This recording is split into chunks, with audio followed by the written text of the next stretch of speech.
রাতের খাবার নিয়ে বড্ড চিন্তায় পড়ে গেছেন তো?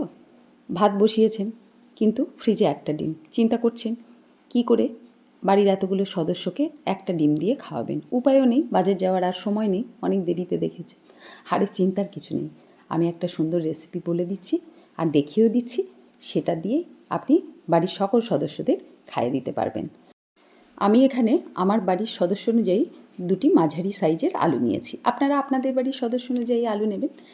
আলুটাকে ভালো করে ম্যাশার দিয়ে ম্যাশ করে নিচ্ছি। আপনাদের কাছে ম্যাশার না থাকলে আপনারা হাতেও ভালো করে আলুটাকে চটকে নিতে পারেন। তারপরে দিলাম একটা বড় সাইজের পেঁয়াজ কুচি আর কয়েক কোয়া রসুন আমি থেতো করে নিয়েছি। এটাতে কিন্তু রসুন থেতোই দিতে হবে, থেতো দিলে ভালো লাগে। আর দিলাম লবণ আর কাঁচা লঙ্কা।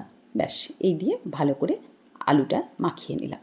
এবার ডিমটা ভেঙে এর মধ্যে দিয়ে দিলাম। এবার খুব ভালো করে ডিমটা আলুর সঙ্গে মাখিয়ে নেব।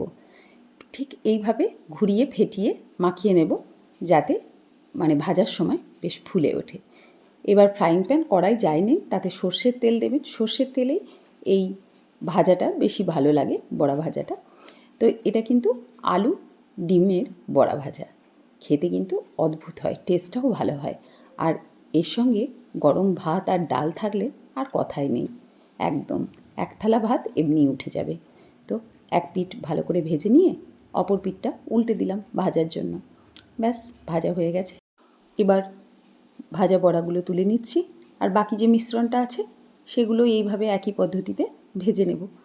আপনাদের বাড়িতে যদি সদস্য সংখ্যা বেশি থাকে তাহলে কিন্তু আমি একটা ডিম বলেছি বলে যে একটা ডিমেই বানাতে হবে তা নয়। অনেক আলু হলে তখন আপনারা দুটো ডিমই দিতে পারেন।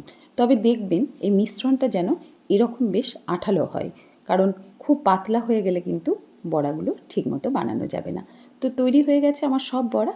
গরম ভাতের সঙ্গে কিন্তু এই বড়ার জুড়ি মেলা ভার। তো রাত্রিতে তো গরম ভাত হয়ই, আর গরম ভাত হলে গরম গরম এই ডিম আলুর বড়াটা আপনারা একবার ট্রাই করে দেখতে পারেন, খুব ভালো লাগে খেতে। আজকে আমার মেনুতেও তাই, গরম ভাত, ডাল আর ডিমের বড়া। ওহ, কী তৃপ্তির খাবার! অবশ্যই একবার বানিয়ে দেখবেন, দেরি করবেন না, আজই বানিয়ে ফেলুন এই রেসিপিটি। কেমন লাগলো কমেন্টে জানাবেন কিন্তু।